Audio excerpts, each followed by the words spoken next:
소망이 되신 그 주의 이름을 선포하며 기뻐하며 나갑시다.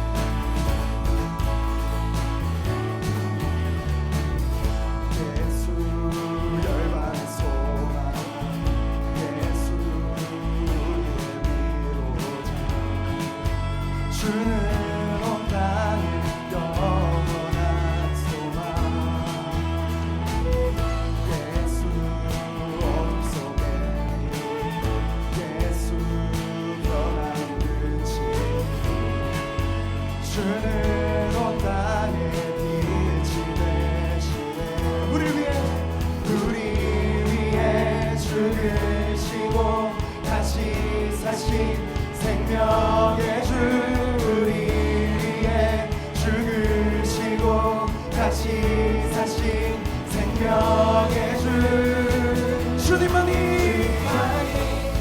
소망이요 변함없는 반석이라 주님만이 온 세상을 비추시네. 또 죽음에서 부활하신 우리 구주 평강의 왕 주를 믿는 모든 자의 소망 되신 주를 믿네.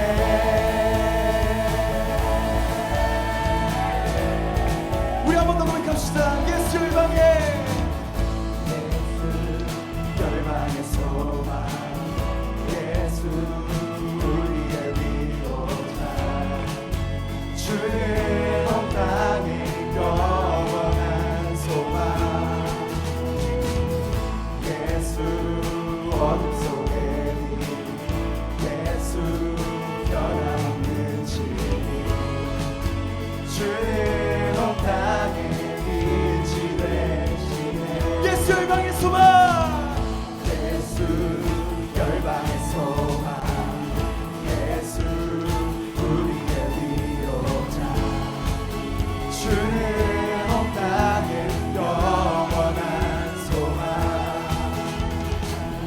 예수 어둠 속에 빛 예수 변함없는 진리 주는 온 땅에 빛이 되시네. 우리 위해 죽으시고 다시 사신 생명의 주 우리 위해 죽으시고 다시 사신 생명 우리 위해 죽으시고 우리 위해 죽으시고 다시 사신 생명의 주 우리 위해 죽으시고 다시 사신 생명의 주 주님만이 소망이여 소망이요 변함없는 반석이라 주님만이 온 세상을 비추시네. 또 죽음에서 부활하신 우리 구주 평강의 왕 주를 믿는 모든 자의 소망 되신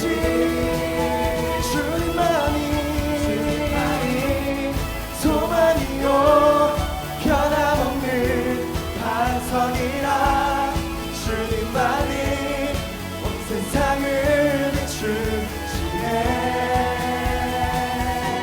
또 죽음에서 부활하신 우리 구주 평강의 왕 주를 믿는 모든 자의 소망 되신 우리 믿음을 한 번 더 선포합시다. 주님만이 소망이요 변함없는 반석이라 주님만이 세상을 비추시네. 또 죽음에서 부활하신 우리 구주 평강의 왕 주를 믿는 모든 자의 소망 주를 믿네.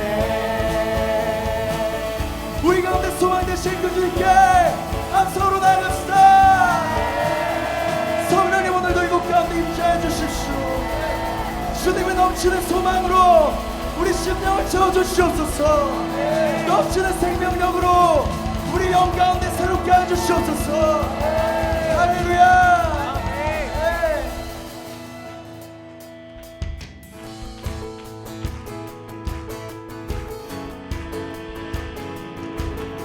우리 그 주님의 통치권을 선포하시면서 우리 신뢰함으로 주님 앞에 나아갑시다.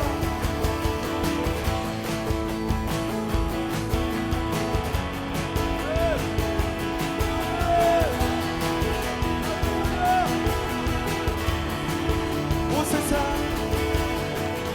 세상 창조주 온 세상 구원자 모든 것 이기신 능력의 온 세상 창조주 온 세상 창조주 온 세상 구원자 모든 것 이기신 능력의 하나님 모든 만물 주를 찬양해 모든 민족 주께 경배해 모든 승리하리 모든 승리하리 열방 얻게 되니 하나님께서 통치하시네 모든 승리하리 열방 얻게 되니 위대하신 왕 우리 승리하신 그 주님께 함성으로 나갑시다. 할렐루야. 우리 주님께서 통치하시고 역사하실 것입니다.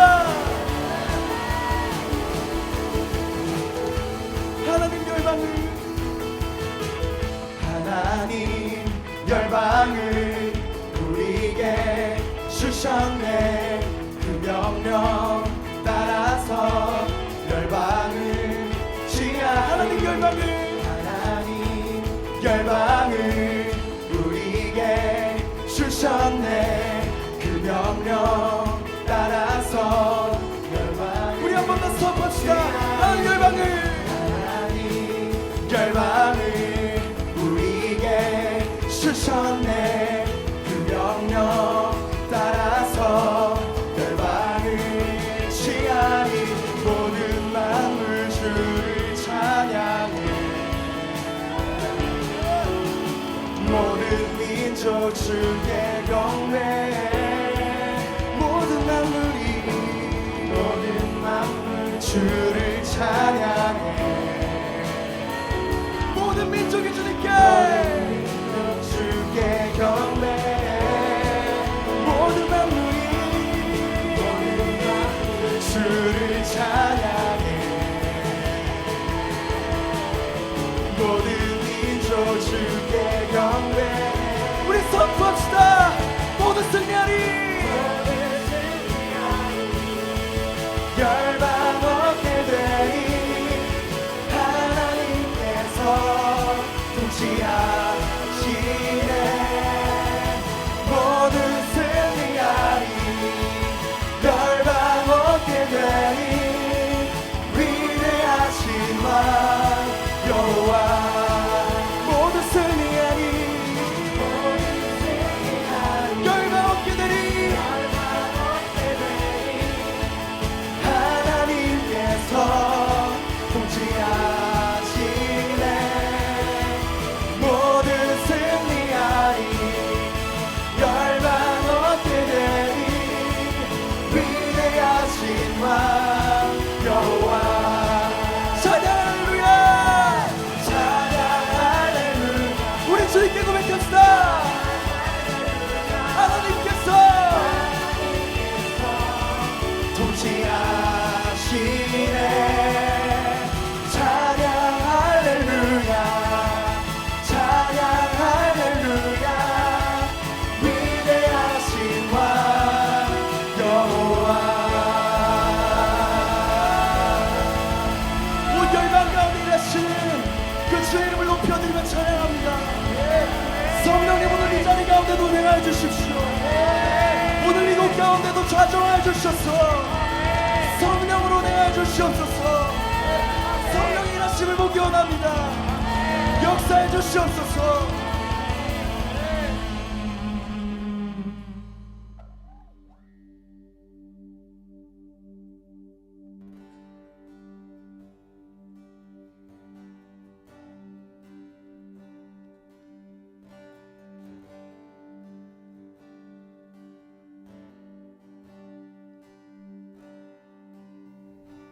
이 땅 위에 오신 하나님의 본체 십자가에 달리사 우리 죄 사셨네.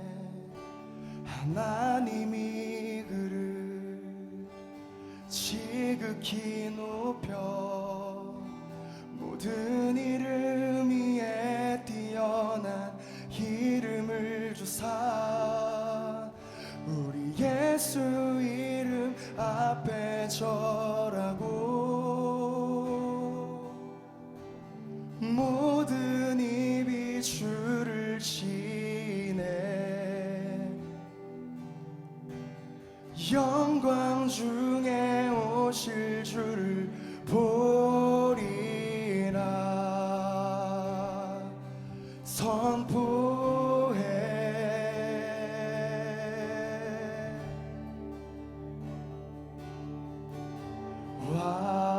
왕께 만세 존귀와 위엄을 찬양해.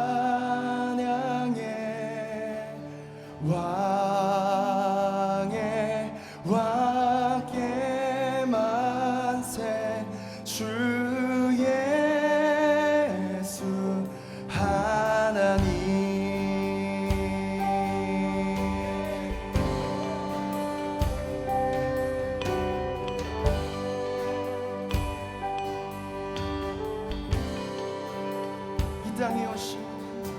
이 땅에 오신 하나님의 본체 십자가에 달리사 우리 죄 사셨네. 하나님이 그를 지극히 높여 모든 이름 위에 뛰어난 이름을 주시. 이 땅 위에 오신 하나님의 본체 십자가에 달리사 우리 죄 사셨네. 하나님이 그를 지극히 높여 모든 이름 위에 뛰어난 이름을 주사 우리 예수 이름 앞에 절하고 모든 입이 주를 치네. 영광 중에 오실 주를 보리라 선포해.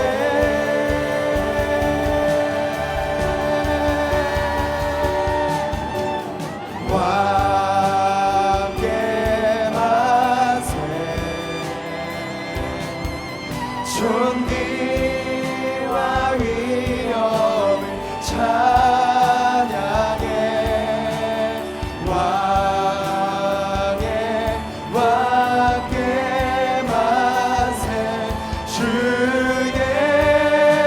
예수 하나님. 왕께 만세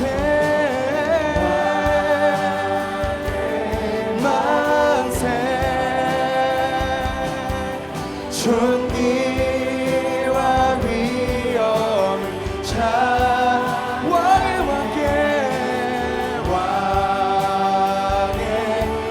왕께 만세 주 예수 하나님. 우리 선포합시다. 예수 이름 앞에 절하고 모든 입이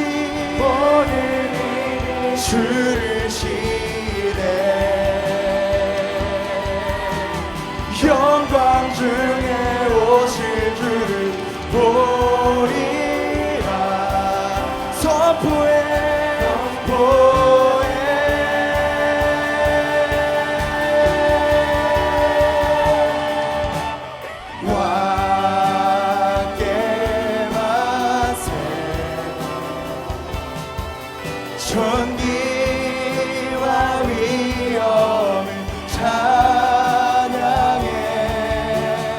왕의 왕께 만세 주 예수 우리 그 왕 대신 주의 이름을 더 높여드립시다. 왕께 만세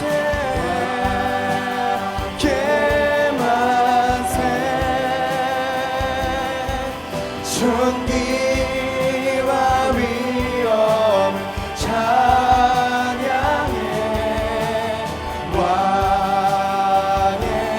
왕께 만세 주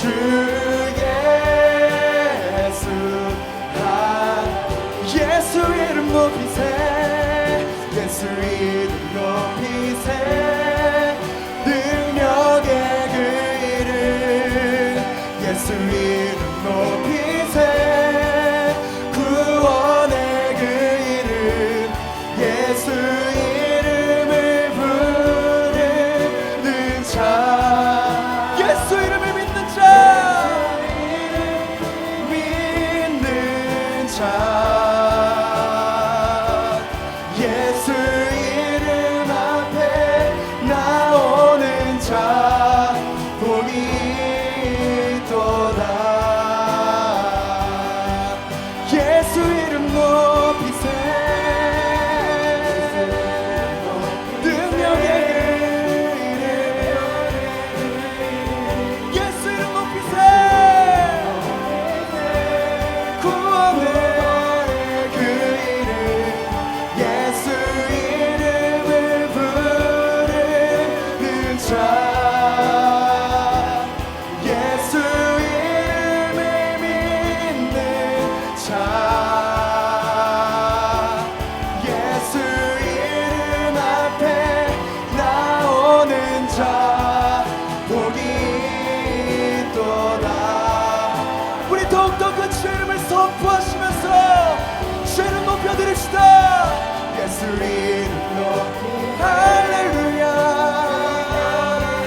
능력의 그 이름 높이세 구원의 그 이름 예수 이름을 부르는 자 예수 이름을 믿는 자 예수 이름 앞에 나오는 자 나오는 자 복이 있도다 우리 시간 예배를 위해서 함께 기도하기 원합니다. 성령님 오늘도 이곳 가운데 운행하여 주시옵소서. 우리의 심령을 성령으로 충만하게 하여 주시옵소서.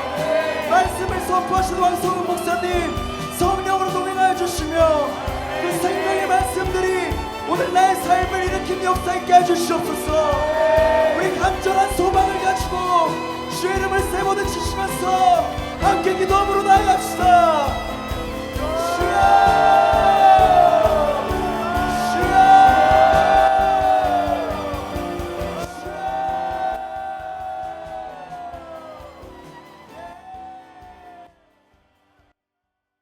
You are here as we lift you up.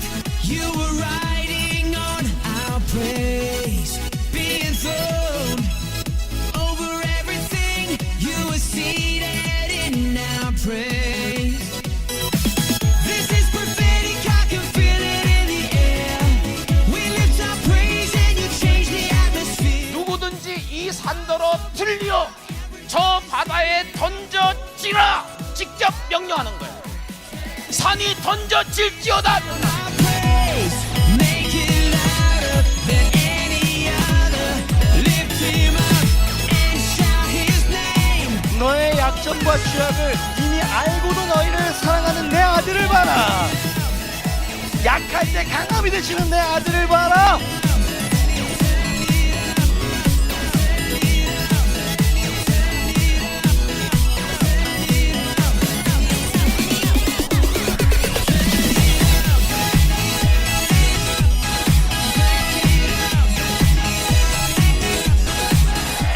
여러분 안에서 여러분 안에 패배 의식에 사로잡힌 옛사람, 그것이 아니라 그 안에 새로운 장군을 일으키는 재창조를 만들어내십니다. Your presence now invades. Hear the sound of the broken chains. 사람을 만나도 변화된다잖아. 친구 따라 강당 간다고 하나님 만날 때 우리에게는 놀란 일이 벌어지는 거야. 진짜로 믿습니까? Some praise and you change the atmosphere. The hearts open now, everybody sing it out. I am free. Turn it up. This sound of praise, make it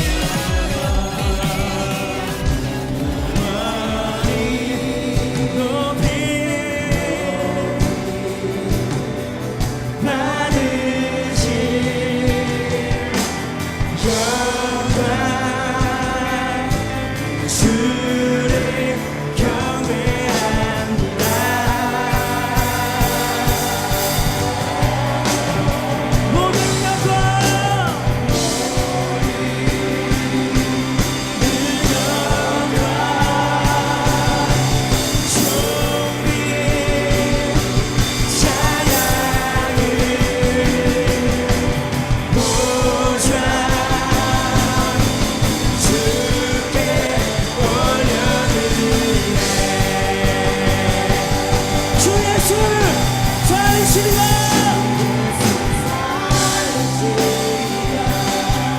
우리가 말씀과 기도에 헌신한다면 우리 주님은 반드시 우리를 믿음의 장군으로 세우실 것입니다. 아멘. 믿음의 장군은 그냥 되는 것이 아니라 말씀으로 준비되었을 때 가능한 것입니다.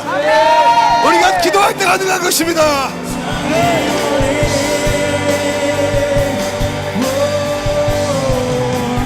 내 삶의 가벼운 고난 넘어선 영원한 영광 넘치는 감사드리며 하나님께 영광. 우리 두 손 들고 믿음으로 선포하며 기도합시다. 주 예수 살리시라. 주 예수 살리시리가. 나 예수와 함께 살리사 영광스러운 주 앞에 서게 하실 것 나 믿네.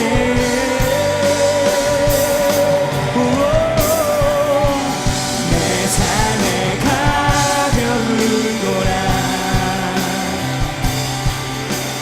넘어선 영원한 영광 넘치는 감사드리며 하나님께 영광 돌리네.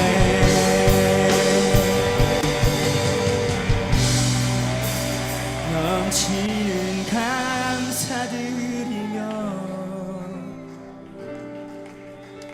넘치는 감사드리며 넘치는 감사드리며 하나님께 영광 돌리네.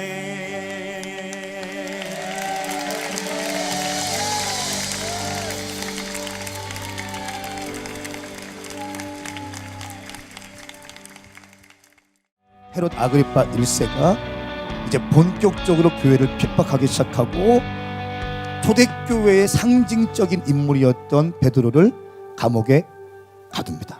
오늘 말씀 보니까 간절함으로 기도했다는 거예요. 간이 저리게 기도했다는 거예요. 막 기도했다는 거예요. 근데 이들 가운데 뭐가 없었어요? 믿음이 없었습니다. 놀라운 사실은 경비가 지키고 있었는데 첫 번째 경비가 지키고 있는데 그냥 지나가는 거예요. 안 잡는 거예요. 두 번째 경비가 안 잡는 거예요. 하나님의 보이지 않는 손이 그 경비의 눈을 가리고 있는 거예요. 그 경비의 귀를 막고 있는 거예요. 기억하세요? 하나님께 영광. 하나님의 일을 맡은 자들을 대적하지 마세요. 오히려 하나님께 하나님의 영광을 띄워드십시오. 여러분들은 이 편에 서는 것이 아니라 이쪽 편으로 오셔서 하나님의 일을 감당하기 위해서 당신의 젊음과 인생을 드릴 수 있기를 예수님의 이름으로 선포합니다.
하나님은 선교하시는 하나님이십니다.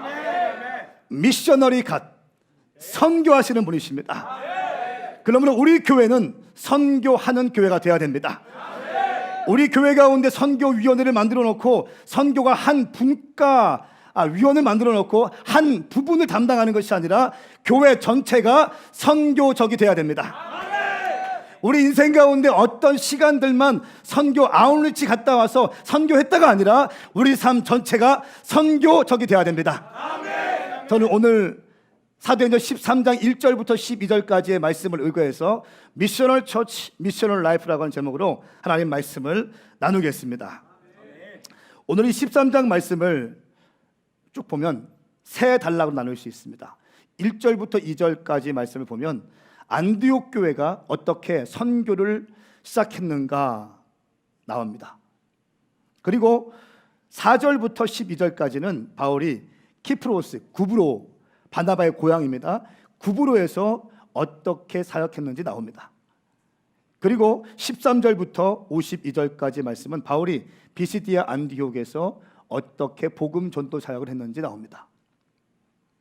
저는 특별히 오늘 1절부터 12절까지 이방인 안디옥 교회가 어떻게 이방 선교를 시작했는가, 그리고 구브로에서 키프로스에서 어떻게 바울과 그의 사역팀이 하나님의 복음을 증거하고 그 땅을 변화시켰는지에 집중하여서 말씀을 나누겠습니다. 그리고 다음 주에는 바울이 비시디아 안디옥에서 어떻게 하나님의 복음을 증거했는지에 대해서 말씀을 나누도록 하겠습니다.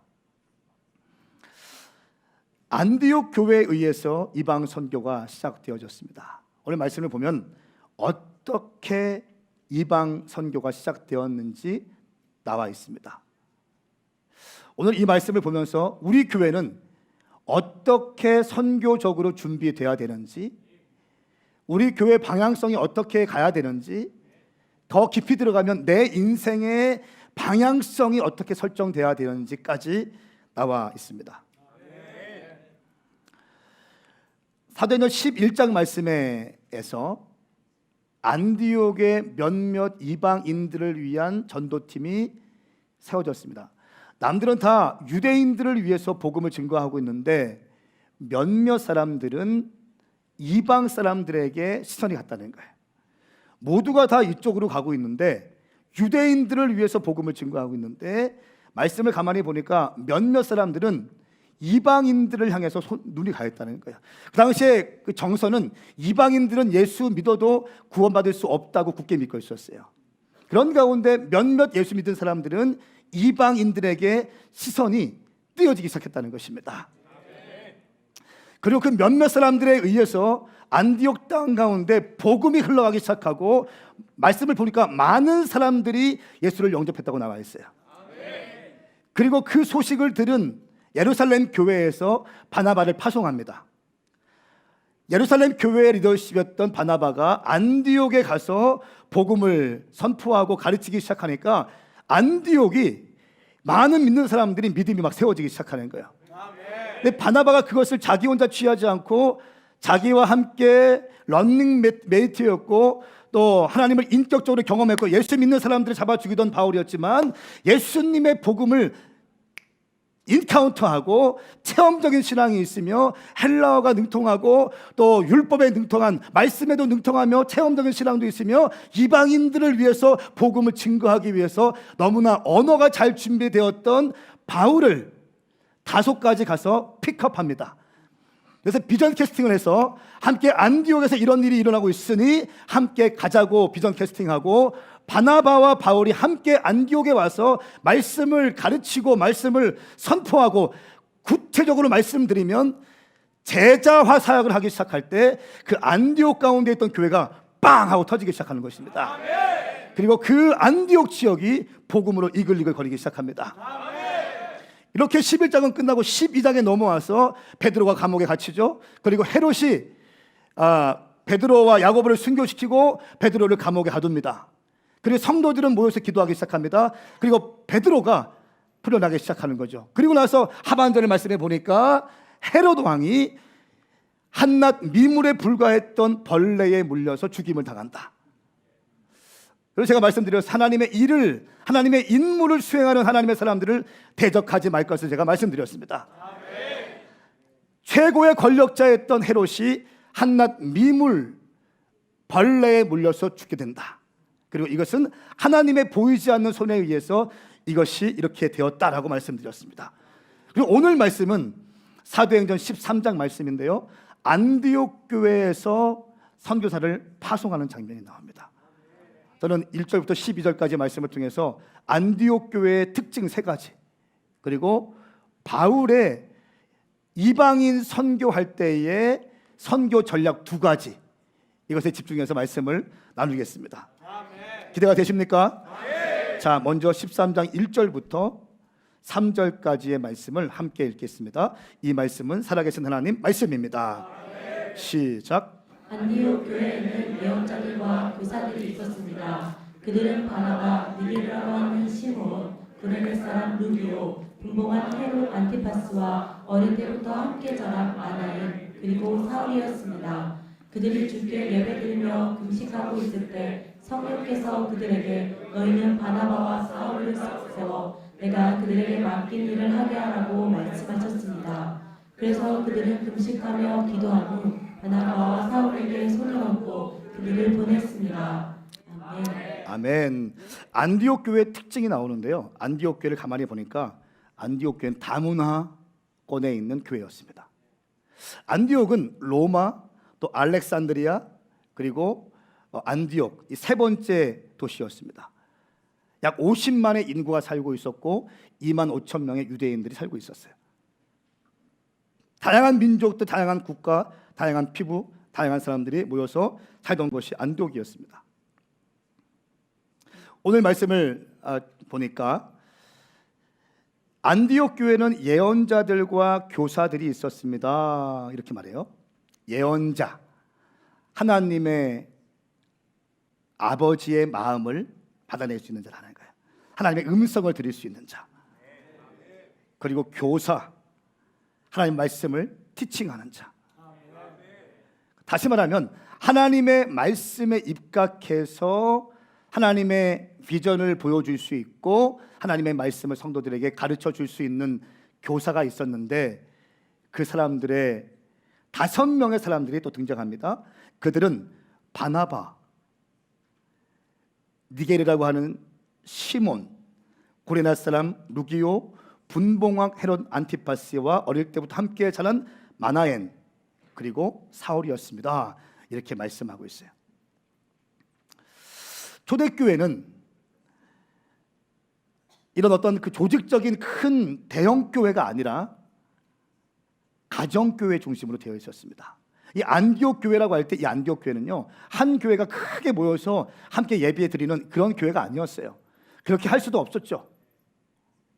가정에 모여서 소그룹으로 가정 하우스 처치로 셀 모임과 같은 그런 형태로 교회가 존재했다는 것입니다. 안디옥에 사는 그 하우스 처치들, 가정교회들 가운데 5명의 리더가 있었다는 거예요. 그 안디옥 교회를 관장하고 돌보고 리딩할 수 있는 5명이 있었는데, 그 사람들을 보니까 바나바, 시므온, 루기오, 또 마나엔, 사울 5명이 등장합니다. 이 사람들 보니까 다 돈 많은 사람들이 아니고, 다 출신 성분이 좋은 사람이 아니고, 흑인이 2명이나 끼어 있어요. 두 번째로 나와 있는 이 느겔이라고 하는 시므온, 이 사람은 흑인입니다. 그리고 구레네 사람, 이 구레네는요, 북아프리카의 리비아의 수도입니다. 아프리카 지역이에요. 흑인이에요. 분봉왕 헤롯 안티파스와 어릴 때부터 함께 자랐던 마나엔.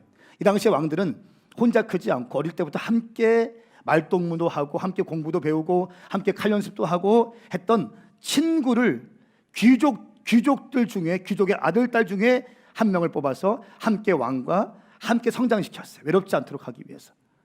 근데 그 헤롯 안티파스와 함께 동무가 되어서 젖동생이라고 표현되었는데, 함께 성장했던 마나엔, 굉장한 실력가이고 굉장한 능력자입니다. 이 사람도 안디옥 교회의 리더 중에 한 명이었다. 그리고 사울과 바나바가 있었다. 안디옥 교회의 특징은 다문화권 가정교회였다. 우리가 선교계에서는 이렇게 얘기합니다. 모달리티와 소달리티를 얘기합니다. 모달리티는 어떤 조직 체계를 갖춘 지역교회의 모습을 모달리티라고 하고, 소달리티는 어떤 유기체적인 모임들, 선교단체와 같이 다이나믹하고 역동성을 가진 어떤 그런 단체. 근데 초대교회의 모습은, 오늘날과 같은 교회는 대부분 모달리티 처치인데, 초대교회 안디옥의 교회의 모습은요, 소달리티 처치의 모습이었다는 거예요. 가정교회 중심. 여러분, 미션이라는 말이 원래 미시오라고 하는 어원에서 왔습니다. 이 미시오는 샌드, 보낸다라고 하는 뜻에서 왔습니다. 그러니까 미션하면 보내는 겁니다. 선교사 그러면 보내는 겁니다. 하나님은 미셔너리 가시에요. 보내시는 하나님이라는 거예요. 그리고 우리는 미셔너리 피플이라는 거예요. 보냄을 받은 백성이라는 것입니다. 하나님은 우리를 보내시고 우리는 보냄을 받았다는 것입니다. 창세기 1장 28절 29절 말씀에 하나님이 이 땅을 창조하시고 복이 있으라 말씀하시고 다스리고 정복하고 생육하고 번성하라 말씀하셨습니다. 다스리라고 말씀하셨습니다. 그냥 존재하기 위해서 우리를 보낸 것이 아니라 이 땅을 다스리고 통치하고 회복시키게 하기 위해서 우리를 보내신 것입니다. 우리가 이 자리에 있는 이유는 내 혼자 은혜 받고 내 혼자 치유받고 끝나는 것이 아니라, 은혜 받고 치유되어서 열방을 통치하고 다스리고 회복하고 예수 그리스도의 복음으로 신병들을 살려내기 위해서 우리가 먼저 이 자리에 와 있는 것입니다. 하나님은 미셔너리 가시세요. 보내시는 하나님. 우리는 미셔너리 피플이에요. 할렐루야. 당신은 보냄 받았습니다. 보냄을 받았는데 겨우겨우 살고 있다면 그것처럼 비극이 없는 거죠. 우리를 보내주신 하나님의 의도대로 살아가는 것. 아멘. 그것이 우리의 삶의 목적이라는 것입니다. 두 번째 안디옥 교회의 특징은, 초대교회였지만 안디옥 교회는 교회가 탄생된 지 얼마 안 됐죠. 그렇죠? 불과 11장에서 교회가 시작됐어요. 그리고 그 시간의 갭은 잘 모르겠어요. 좀 더 연구가 필요해요. 근데 분명한 것이 교회가 오래되지 않았어요. 그런데 이 교회가 폭발적으로 성장하게 되어지고, 이 교회 가운데 5명의 벌써 리더십들이 세워졌다는 것입니다. 출신 성분 다 달라. 다 신학 박사가 아니고, 다 장로님들이 아니고, 어떤 사람은 아프리카이고 흑인이고. 여러분, 흑인은요 오늘이나 그때나 차별받는 그런 인종이었습니다. 존중받지 못한 사람들이 교회에 리더십에 들어와서 함께 안디옥 전체 교회의 방향성을 결정했다는 거예요. 굉장히 중요한 인사이트입니다. 그런데 세 번째 안디옥 교회의 특징을 보니까 그 안디옥 교회의 리더십으로 임명받은 5명의 리더십들이 성령님과 예배와 기도와 금식에 헌신한다는 것을 볼 수 있습니다. 말씀을 좀 보시겠습니까? 2절과 3절 말씀 같이 읽습니다. 시작. 그들이 주께 예배드리며 금식하고 있을 때 성령께서 그들에게 너희는 바나바와 사울을 따로 세워 내가 그들에게 맡긴 일을 하게 하라고 말씀하셨습니다. 그래서 그들은 금식하며 기도한 후 바나바와 사울에게 손을 얹고 그들을 보냈습니다. 아멘. 놀라운 사실, 이들이 예배와 금식과 기도와 성령님의 음성에 순종했다는 사실입니다. 여러분, 어떻게 이 다양한 계층에 있는 사람들이 모였는데 어떻게 하나가 되어서 교회가 개척되어진 지 얼마 안 된 안디옥 교회가 선교사를 파송할 수 있었을까요? 어떻게 이들은 한 마음이 되어서 바울과 바나바를 파송할 수 있었을까요? 어떻게 가능할까요? 성령님께서 말씀하셨기 때문에 가능한 거예요. 그리고 그들은 순종했어요. 고전 12장 13절 말씀에 우리는 유대 사람이든지 그리스 사람이든지 종이든지 자유인이든지 모두 한 성령으로 세례를 받아 한 몸이 되었고 모두 한 성령을 마시게 되었습니다. 성령을 마시게 되었다는 표현도 나오죠. 어떤 사역자들 성령을 마신다는 표현할 때 숨을 이렇게 하기도 해요. 숨을 들어쉬. 이 말씀에 의거해서 숨을 내쉬고 숨을 마실 때 크게 마시기도 해요. 성령님 내 가운데 임하십시오.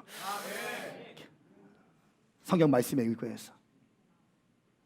중요한 것은 5명의 리더십들이 다 다른 사람들이었지만 초대교회의 최초의 선교사로 파송한 바울과 바나바를 성령님의 음성에 순종해서 파송했다는 것입니다.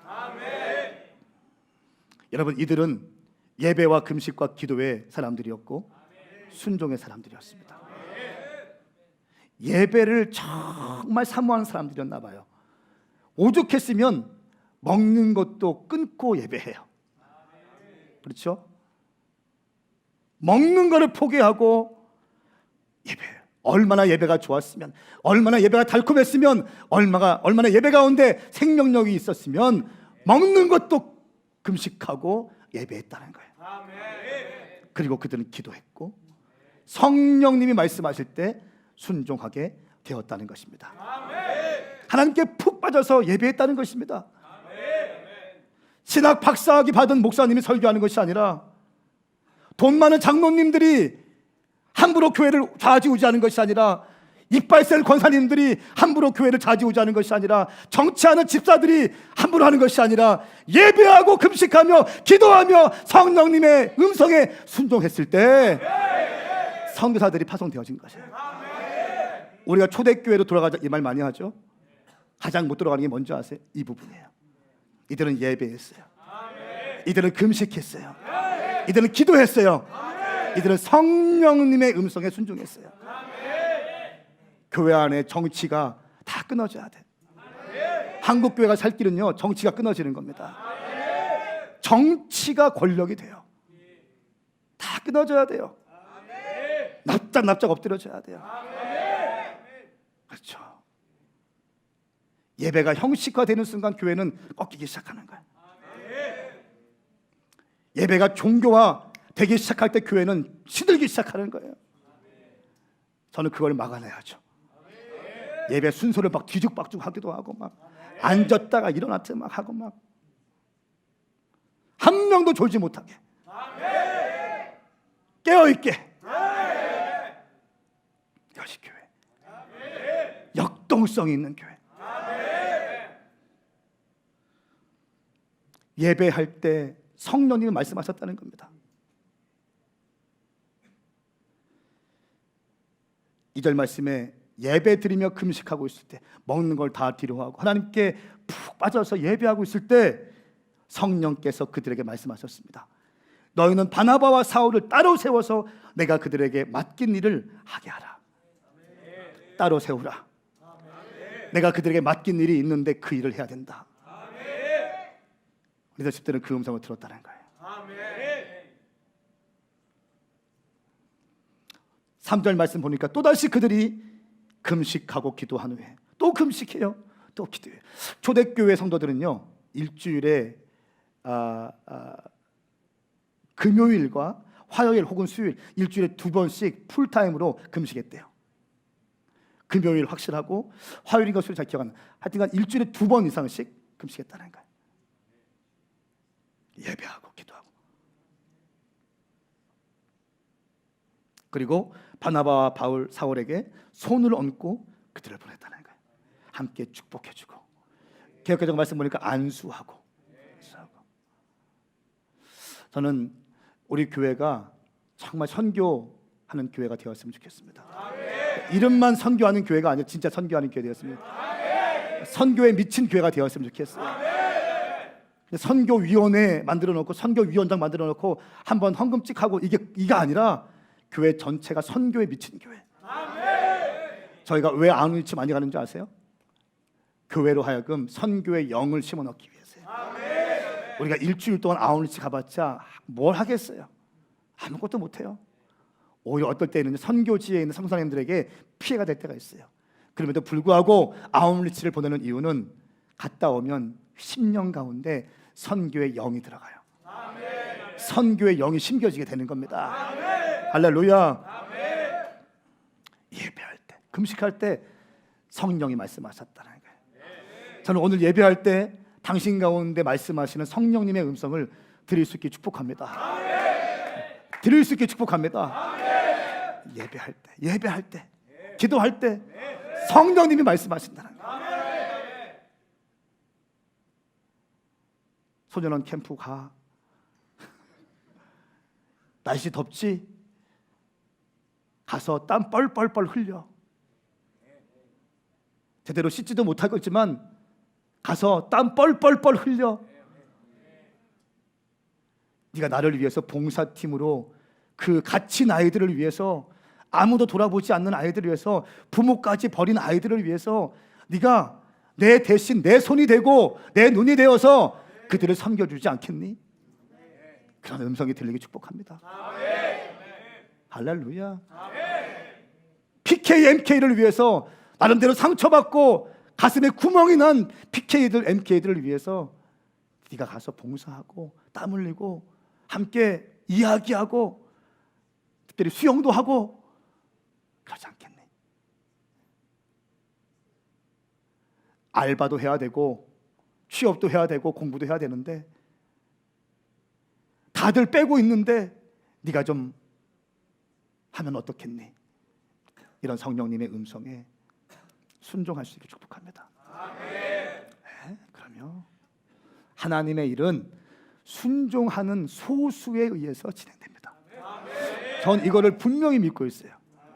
하나님의 일은 성령님의 음성에 순종하는 소수에 의해서 동력이 일어나기 시작하고 이 소수의 사람들이 믿음으로 예스하고 한 발자국 가기 시작하고 두 발자국 가기 시작하면 그때부터 사람들이 붙기 시작해요. 여러분, 예배는요 사람의 인생을 바꿔놔요.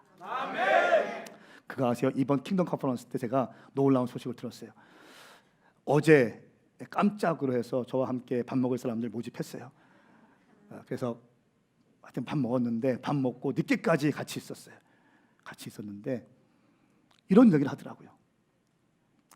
저희가 킹덤 컨퍼런스가 9시부터 시작인데 7시 되기 전에 와서 줄 쓴 애들이 있었대요. 아니 9시에 시작인데 왜 7시부터 와서 줄 쓸까?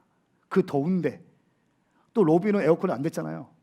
근데 그 미친 사람들이죠. 9시에 시작하면 9시에 와야지. 근데 왜 7시에 와서 스태프들이 힘들게 해?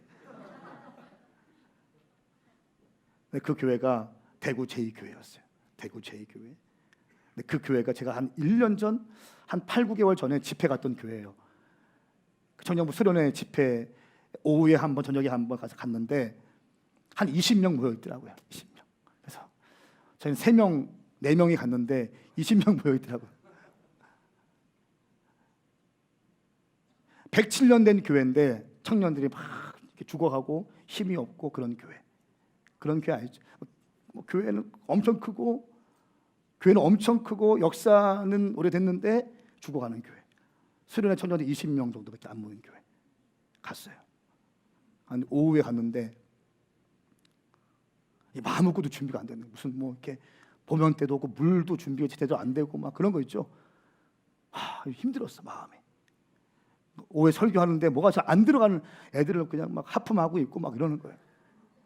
예배팀은 또 막 자기 다음 곡 설교 끝나고 할 기도회 먼저 준비하고 있고 설교 안 듣고 그런 분위기가 뭔지 알죠? 제가 같이 한 애들한테 너무 힘들다 이거 어떡하냐. 근데 감사하게 회가 나왔어요. 회를 맛있게 먹고 같이 기도하고, 제가 기억나요. 회를 얼른 먹은 다음에 차에 가서 에어컨 틀어놓고 같이 기도하자. 기도했던 것 같아요. 기도하고 저녁 집회 딱 들어갔는데 그 집회 때 돌파가 있었어요. 그 집회 때 돌파가 있었고 다 회개하고 눈물 터지고 막 주님께 기도하고 있더라고요. 그리고 한 달 뒤에 그 목사님께 연락 왔어요. 목사님 너무 감사해요. 우리 교회 아이들이 금요일마다 철야하기 시작했어요. 제가 저희 교회 얘기했거든요. 우리 교회 이렇게 한다. 니네 뭐 하냐? 똑바로 해라. 막 이렇게 했어요. 전도한다.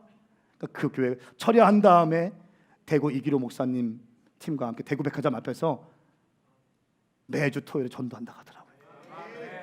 교회가 막 청년들이 막 일어나기 시작하는 거예요. 세상에. 그리고 이번에 보니까 대구 제2교회가 7시부터 와서 줄 서고 있고 가장 크게 외치고 기도했던 교회가 그 교회였어요. 여러분 전 믿어요. 예배가 사람의 인생을 바꿔요. 집회가 사람을 바꿉니다. 우리가 하는 킹덤 컨퍼런스 그냥 하는 거 아니에요. 사람을 바꾸는 거예요. 생명을 살리는 일을 하는 것입니다. 우리가 한 소절로 캠프 그냥 하는 것이 아니에요. 17년 18년 동안 그냥 하는 것이 아닙니다. 사람을 살리는 일을 하는 것입니다. 생명을 살리는 일을 하는 것입니다. 하나님 아버지의 마음이 있는 그 사역에 뛰어든다는 것은 하나님의 영광스러운 일을 수종든다는 것을 의미하는 것입니다. 여러분 하나님의 일을 대충 하지 마세요. 전 정말 싫은 게 뭔지 아세요? 하나님의 일을 하는 척만 해. 저는 그래요. 싹 치워버려. 이거 하지 마. 건들지 마. 하려면 제대로 해. 아멘인가요? 하나님의 일은 제대로 해야 돼요. 집안일은 실패할 수 있어요. 공부는 못해도 괜찮아. 주님의 일은 확실하게 해야 돼요. 취업에 실패할 수 있어요. 심지어 결혼생활에 실패할 수 있어요. 사업에 실패할 수 있어요. 신앙생활만큼은 실패하면 안 된다. 앞뒤좌우 인사합시다. 신앙생활만큼은 실패하면 안 됩니다. 시작. 영적인 생활만큼은 실패할 수 없는 겁니다. 저는 분명히 알아요. 예배만큼은요. 제 인생이 예배 집회 때문에 바뀌었잖아요. 저 같은 사람이 집회 때문에 바뀌었잖아요. 이번 주에 하는 소년원 캠프, 다음 주에 PKMK 인카운트 캠프, 기가 막힌 겁니다. 이번 주 화요일에 강릉 4시간 할렐루야, 왕복 8시간 할렐루야.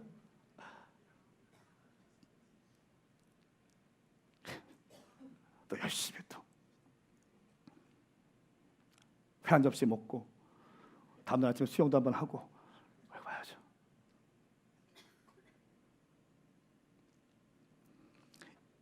안디옥 교회 리더십들은 똑똑한 목사님들, 돈 많은 장로님들, 말빨 좋은 권사님들, 정치하는 집사님들, 이런 사람들이 리더가 아니라 예배에 미친 사람들이 리더였다는 거예요. 이것이 초대교회와 우리와의 차이예요. 한국교회 부흥되고 싶으세요? 우리 교회 부흥되고 싶으세요? 다른 거 없어요. 예배에 돌파했으면 되는 거예요. 저희가 9월 달부터 2시 예배가 오픈합니다. 유성과 한남대 2시에 오픈해요. 어떨 것 같으세요? 저는 이미 느낌이 오기 시작했어요. 2시 예배 그냥 붙일 거예요. 사람들 그냥 몰려오기 시작할 거예요. 제가 언젠가 기도하는 주님이 이렇게 말씀하셨어요. 교회는 반드시 영적인 공간이 되어야 되고 영역으로 사람들을 막 붙게 해야 된다. 마치 이 자석이 있는데 자석이 아주 강한 자석, 자력이 있으면 어떻게 됩니까? 세이브 칠 때 막 붙지 않습니까? 그냥 팍팍팍 당기지 않습니까? 그거예요. 주님이 사인 주시더라고요. 교회는 막 그냥 이렇게 하는 것이 아니라 영적인 영역을 가지고 교회는 가는 것이고, 이 교회가 가기 시작할 때 갈망하는 사람들이, 생명력이 필요한 사람들이 팍팍팍 붙기 시작하는 거예요. 할렐루야. 이것이 우리 교회의 방향성이라는 것입니다. 영역을 가지고 가는 거예요. 뜨거운 예배, 뜨거운 기도, 뜨거운 찬양, 성령님의 운행하심에 의해서 진짜 생명이 필요한 사람들이 몰려오게 되어 있다는 것입니다. 여러분 9월달 기대하세요. 놀라운 일을 하실 거예요. 근데 뭐 할 건가? 그래서 우리 교회 400명 찍고 500명 찍고, 그리고 500명 정도 600명 모여서 2023 비전 하면서 이제 그 함께 모여서 건물 하나 짓고 우리 교회 막 성 쌓을 것인가? 그거예요? 아니에요. 제가 오늘 샤워하면서 또 이런 마음을 주셨어요. 샤워하면서 교회를 빨리 개척해야 되는데 어디다 개척할까? 주님 열어주십시오. 전주가 될까? 송진수 목사를 보낼까? 김현옥 전사를 보낼까? 백사람 전사를 보낼까? 이국기를 보낼까? 누굴 보낼까? 돈을 얼마를 떼어줄까? 팀원들은 몇 명을 보내줄까? 붙여줄까? 네. 개척. 교회를 개척하고, 그 개척된 교회에 의해서 캠퍼스의 영혼들을 또 전도하고, 그들을 훈련시키고 믿음의 장군을 세워서 다시 재파송하여주고. 할렐루야. 저는 우리 교회가 그런 교회 되기를 예수님의 이름으로 선포합니다. 하나님은 예배할 때 말씀하신다는 거예요. 예배할 때. 근데 놀라운 사실은 안디옥 교회의 리더십들은 예배하는 사람이었다는 거예요. 저는 예배하지 않는 사람 교회 안 세우고 싶어요. 물론 괜찮아요. 여러분 제가 괜찮습니다. 근데 뭔가 교회의 방향성을 제시할 수 있고, 저와 함께 옆에 서서 저와 함께 제 목회 방향성과 철학을 가지고 그것을 수행하는 사람들은요, 예배의 사람이 돼야 돼요. 기도의 사람이 돼야 돼. 그게 아니면 너무 차이 나잖아요. 이게 영적인 것이. 여기는 영적인 것을 얘기하고 있는데 여기는 혼적인 것을 얘기해. 심지어 육적인 것을 얘기해. 안 맞잖아요. 삐그덕거리잖아요. 안 되죠. 그렇기 때문에 어떻게 하면 교회 직분자를 세울 때 예배에 미친 사람을 세워야 돼. 기도에 미친 사람을 세워야 되는 거예요. 성령님의 음성에 듣는 사람들. 막 이상하게 듣는 것이 아니라 또 몸을 이해하고 공동체를 이해하고. 할렐루야. 여러분 금식이 주는 유익이 있습니다. 내 안에 육체의 욕망을 제거합니다. 금식을. 내 안에 육체의 욕망을 제거하면 자연스럽게 성령님의 음성에 귀를 기울일 수 있는 귀가 열리기 시작해요. 그렇기 때문에 성령님께 순종하며 금식하는 것이 굉장히 중요합니다. 제가 오늘 올 하반기에 장기 금식도 한번 준비하고 있는데, 이거 왜 합니까? 정기적으로 금식이 왜 해요? 22일, 25일 이렇게 왜 합니까? 먹기를 탐하는 저인데 이거 왜 합니까? 제가 저를 알거든요. 제가 저를 알아요. 사역 끝나면 저는 이제 금식 준비할 거예요. 네. 그리고 다음 시즌을 준비할 거예요. 싸웠으니까, 싸웠고 전리품을 취했지 않습니까? 전리품에 취해서 누워있는 거 아니라, 마시고 흥청망청 있는 것이 아니라 어떻게 하셔야 돼요? 그 다음 시즌을 준비하는 거예요. 할렐루야. 어떻게 준비? 금식을 준비하는 거예요. 내 마음을 새롭게 하는 거예요. 내 영을 새롭게 하는 거예요. 할렐루야. 그리고 주님 말씀하실 거예요. 그러면 우리 사역자들과 우리 몇몇 사람들과 함께 뒷선하고 그것을 풀어내기 시작할 것입니다. 그러면 그것이 2020년도에 우리 교회의 방향성이 되어지는 것이죠. 4절 말씀 보면 그 두 사람은 성령님의 보내심을 받아 실루기아로 내려갔다가 거기서 배를 타고 키프로스 구브로에 가게 되었습니다. 말씀해요. 누가 보냈는가? 성령님이 보냈다는 거예요. 그러니까 선교 기획 회의에서 그들이 파송되어진 것이 아니라 예배할 때 성령님에 의해서 파송되어졌다는 거예요. 후원자가 누가 있나요? 재정은 준비되었나요? 아니요. 그런 거 없어요. 바울이 바나바가 후원카드 보냈나요? 아니요. 안 보냈어요. 성령님의 음성에 순종했고 그들에게 안수하고 파송하기 시작하는 겁니다. 5절 말씀 한 절 읽겠습니다. 시작. 그들을 사람에 이르러서는 유대 사람의 여러 회당에서 하나님의 말씀을 선포했습니다. 요한이 동행하며 그들을 도왔습니다. 아멘. 바울의 이제 1차 선교 여행이 시작되어집니다. 안디옥에서 사진을 보시면 안디옥에서 실루기아로 갑니다. 그리고 살라미로 가고 그리고 바보로 갑니다. 오늘 바보에서 어떤 일이 있었는지까지 말씀을 볼 겁니다. 그리고 나서 아탈리아, 버가 쫙쫙 갑니다. 다시 돌아와서 안디옥에 오게 됩니다. 이것이 1차 선교 여행이 되는데 오늘 키프로스에는 회당에 들어가서 복음을 친 거예요. 바울의 선교 전략, 이방인 선교 전략 두 가지가 있어요. 첫 번째는 회당 중심의 선교 전략이라는 것입니다. 왜냐하면 바울은 유대인이었어요. 율법이 있는 회당이었어요. 그리고 그 회당은 진리를 갈망하는 사람들, 진리를 추구하는 사람들도 모여 있었기 때문에 바울이 말씀을 가지고 충분히 그 사람들을 전도할 수 있었던 좋은 접촉점이 되었어요. 이것은 1차, 2차, 3차 선교 여행의 공통점이기도 해요. 바울 선교 여행의 선교 전략 가운데 핵심은 회당 중심의 선교 전략이에요. 접촉점이 필요했기 때문에 거기에서 만났고 거기서 복음 증거하고 거기서 논쟁하고 거기서 승리하고 합니다. 두 번째 선교 전략은 능력 전도였습니다. 이 바보에 도착했는데 이 바보에는 어떤 일이 있었는지 6절부터 우리 12절까지 말씀 함께 읽습니다. 시작. 그들이 그 성을 가로질러 바보에 도착했습니다. 거기서 그들은 바예수라는 사람을 만났는데 그는 유대 사람 마술사요 거짓 예언자로서 총독 서기오 바울 곁에 함께 있는 사람이었습니다. 지성적이었던 총독은 하나님의 말씀을 듣고 싶어 바나바와 사울에게 사람을 보냈습니다. 그러나 엘루마라고도 하는 이 마술사가 그들을 막으며 총독이 믿음을 갖지 못하게 하려고 애를 썼습니다. 그러자 바울이라고도 하는 사울이 성령 충만한 가운데 엘루마를 뚫어지게 쳐다보며 말했습니다.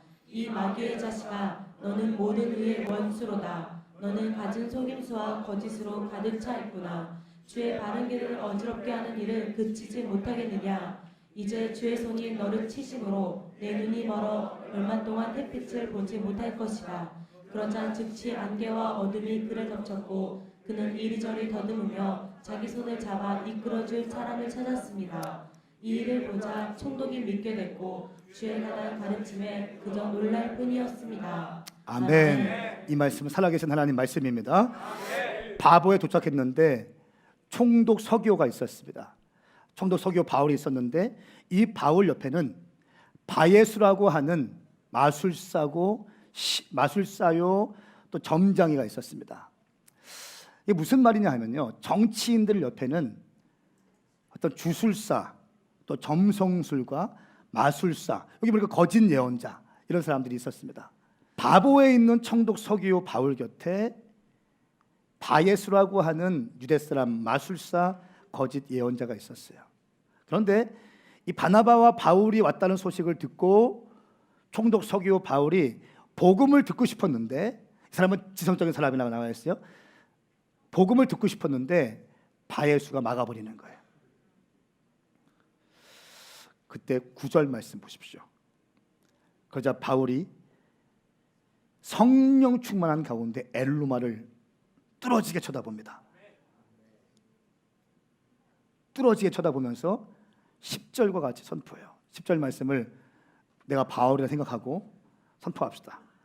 앞에 점성술사, 마술사, 복음을 방해하는 사람들이 딱 있는 거예요. 그때 갑니다. 시작. 이 마귀의 자식아, 너는 모든 의의 원수로, 너는 가진 소심수와 거짓으로 가득 차 있구나. 주의 바른 길을 어지럽게 하는 일을 그치지 못하겠느냐. 아멘. 바울이 이렇게 얘기해요. 뚫어지게 쳐다봅니다. 이 마귀의 자식아, 영적인 세계가 있습니다. 눈에 보이지 않는 세계가 있습니다. 마귀는 어떤 자인가? 속이고 거짓말하고 주의 길을 어지럽게 한다고 나와 있어요. 속여요. 여러분, 가령 시골이나 이런 데 가면 그런 거 있죠. 시어머니, 며느리인데 시어머니 목소리로 그 며느리가 똑같이 흉내내는 사람 봤죠. 이상한, 좀 영적 이상한 그럴 때 있지 않습니까? 그러면 그 시어머니, 죽은 시어머니의 영이 그 며느리에게 들어온 겁니까? 어떻게 된 거예요? 그게 아니에요. 속이는 마귀가 시어머니 흉내를 내 속이는 거예요. 속이는 마귀, 거짓말하는 마귀가 그 며느리에게 들어가서 속이는 거예요. 우리를 속이는 거예요. 잘 새겨 들으세요. 처녀 귀신, 총각 귀신 이런 거 있습니까? 손 들어보세요. 있다. 처녀 귀신, 총각 귀신 손 들어보세요. 없다. 나머지는 뭐예요?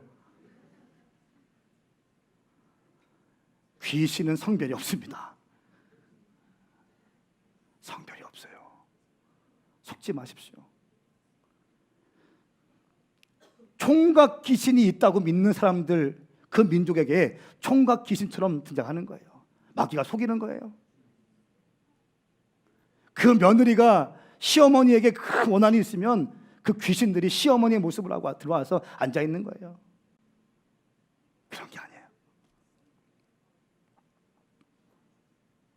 주의 바른 길을 어지럽게 하는 일. 마귀는 거짓의 아비입니다. 마귀는 속이는 자입니다.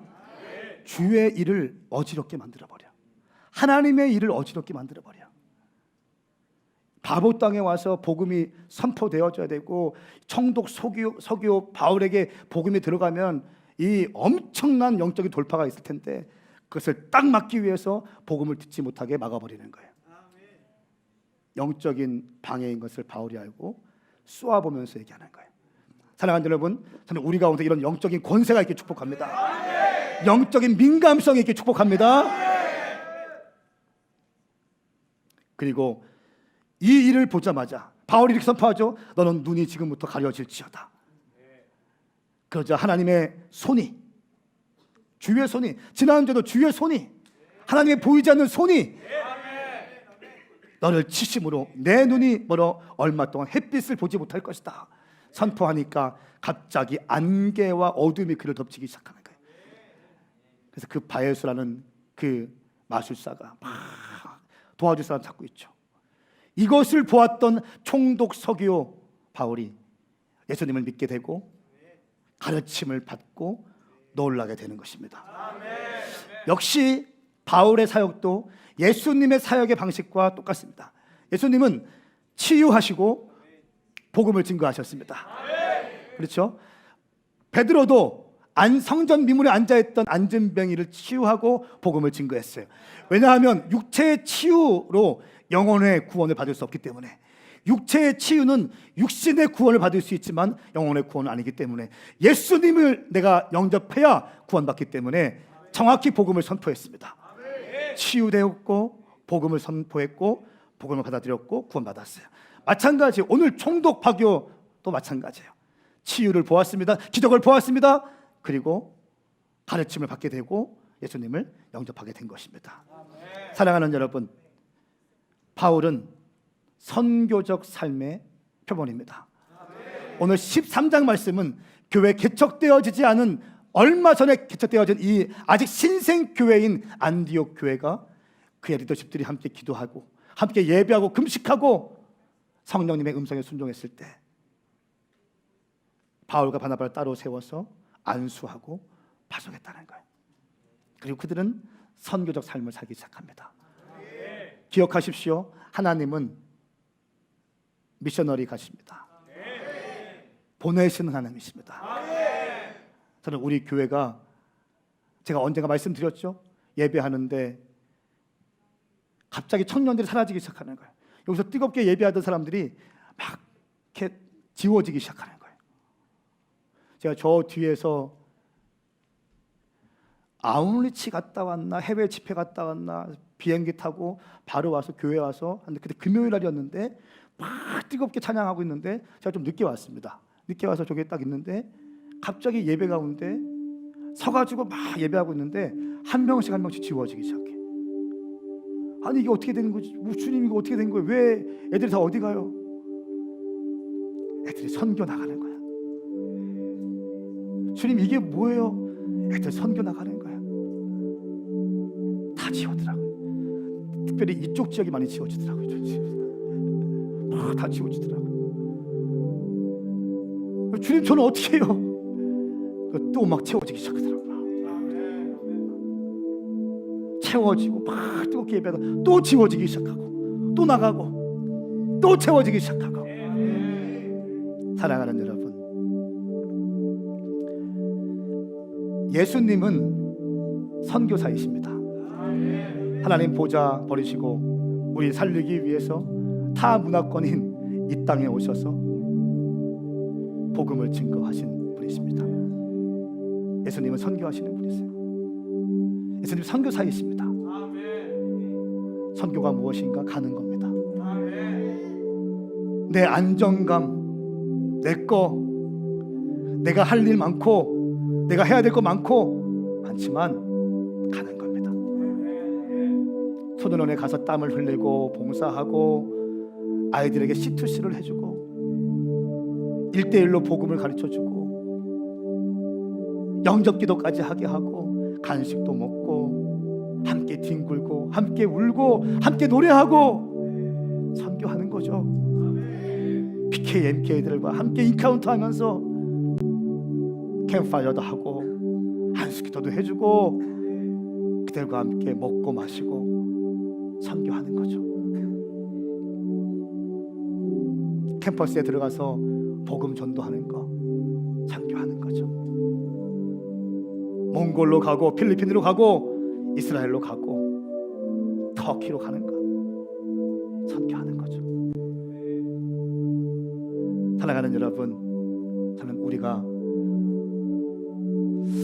그런 거 있지 않으세요? 부담감이 있지 않으세요? 부담감. 내가 선교해야 되는데 해야 되는 그런 거 있지 않나요? 저는 옛날에 그랬던 것 같아요. 제가 옛날 다니던 교회는 선교중앙교회였어요. 이름이 선교중앙교회인데 선교를 별로 안 했던 것 같아.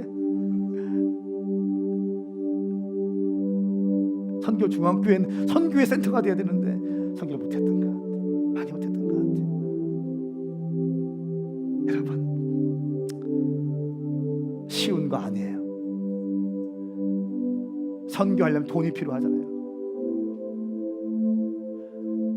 목사님은 무슨 선교는 돈이 필요하다고 그러십니까? 성경 어디에 돈이 있습니까? 그렇죠. 성경도 없죠. 나가서 하려면 물론 기도하고 할 수 있어요. 그러나 실제적으로 재정이 필요한 거예요. 제가 어제 어떤 한 형제한테 그랬어요. 야, 네가 좀 돈 좀 많이 벌어라. 청년입니다. 네가 돈 좀 많이 벌어라. 그래서 선교지에 막 좀 네가 좀 해봐. 어떻게? 돈 좀 많이 벌어라. 많이 벌어서 교회 개척하고 하자. 아멘. 청년들 살릴 수만 있다면 해야죠. 해야 되는 데가 아니라 지금 하라는 거예요. 지금 뛰어들어가라는 것입니다. 어떻게 해요? 예배하고 기도할 때 선교의 마음이 부어질 겁니다. 예배하지 못하고 기도하지 못하니까 선교까지 못 나가는 겁니다. 예배할 때 순수한 마음 가지고 예배할 때 우리 주님께서 우리 가운데 선교의 영을 부으실 것입니다. 함께 일어나십시다. 우리 같이 기도하고 찬양할 때 하나님 아버지, 내가 선교적 삶을 살게 하여 주십시오. 오늘 교회 처음 온 사람들 이런 마음 되죠? 무슨 교회 처음 왔는데 선교하라고 그래? 원래 그렇게 하는 거예요. 원래 예수 믿는 게 힘든 겁니다. 간단한 게 아니에요. 진짜 예수 믿는 건요, 대가집으로 하는 겁니다. 이게 예수 믿는 겁니다. 자기 십자가를 지고 자기를 부인하는 게 예수 믿는 거 아니겠어요? 선교는 자기 부인하지 않으면 못해요. 내 십자가 지지 않으면 못해요. 수많은 돈들 뭐 하시겠어요? 쏟아 부으세요. 교회 개척하는데 쏟아 부으세요.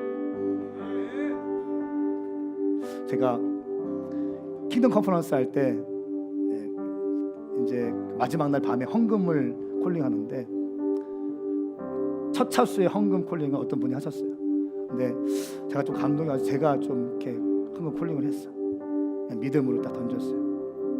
근데 첫 차수에 2배 넘는 헌금이 나왔어. 제가 어떻게 했냐면 하나님 살아계시고 심고 거둠의 법칙을 믿으면 드리라고 했어요. 여러분, 청년들 막 열심히 헌신하고 열심히 달려가고 봉사하죠. 당신이 직장생활 딱 가지면, 직장 가지면, 결혼하면 현실이 됩니다. 요새 봐, 애 둘 울면 정신없지. 분유값 어마어마하게 들지. 아직은 아니겠지만 어마어마하게 돈 막 엄청 들어갈 거야. 그러면 내가 청년 때 막 요셉이처럼 예배 열심히 하는 사람이 어디 있습니까? 막 혼자 예배하는 것 같아. 반경 3km로 막 접근하면 안 돼. 막 질 것 같아요. 그런데 너무 잘하고 있는데 네가 결혼해도 아이를 낳고 아무리 쓸 것이 많아도 하나님께 드리는 것을 손대지 마라. 그리고 선교적 삶을 살아야 된다. 선교. 왜냐하면 하나님은 선교하시는 분이기 때문에. 동의하시면 아멘 합시다.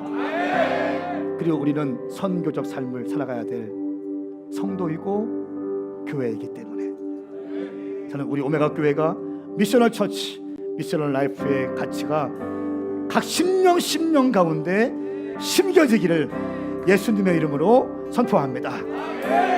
함께 기도하시겠습니다. 주님, 내 가운데 선교의 영을 부어주시옵소서. 우리 교회 가운데 선교의 영을 부어주시옵소서. 선교하고 또 심고 섬기는 우리가 되게 하여 주시옵소서. 우리 시간 주의 이름으로 기도합니다. 주여, 주여, 주여. 거룩하신 성령님, 오늘 사도행전 13장 말씀을 한 절 한 절 읽어가며 말씀 그대로를 선포했습니다. 이 안디옥 교회에 있는 선교의 스피릿이 우리 교회 가운데 이식되게 하소서. 특별히 우리 교회의 리더십들 가운데 담임 목사인 저부터 우리 사역자들, 우리 장년들, 청년들, 10대 키즈, 베이비, 또 우리 육아하고 있는 우리 어머니들까지 선교의 영으로 불타오르게 하여 주십시오. 나만을 위한, 내 가정만을 위한 이기적인 삶이 아니라 이타적인 선교적 삶으로 우리를 이끌어 주시옵소서. 그렇게 인도하실 주님을 찬양합니다. 감사하며 예수님의 이름으로 선포하고 기도하옵나이다. 아멘. 우리 주님께 영광의 박수 올려드리십시다.